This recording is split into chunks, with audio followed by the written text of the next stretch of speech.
Ungqongqoshe Wamaphoyisa osanda kubekwa esikhundleni uSolwazi uForoz Cachalla uchaze izigameko zakamuva zokubulawa kwamaphoyisa amathathu njengophawu lwezinkomba zobungozi obhekene namaphoyisa kulelizwe. Ubehambela imindeni yamaphoyisa amabili adutshulwe eRoodeport eGoli ngoLwesihlanu. Iphoyisa lesithathu lidutshulwe esifundazweni eMpumalanga.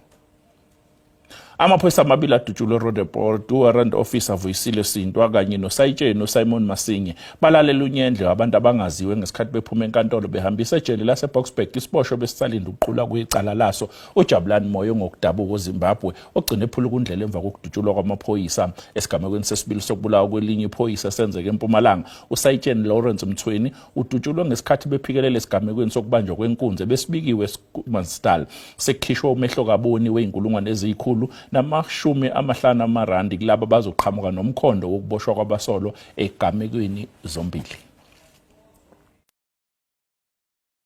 Another reminder of the difficult and dangerous work that the South African Police Service and its members do on behalf of our people, and the dangerous and vicious nature of the criminals out there who are willing to kill without mercy.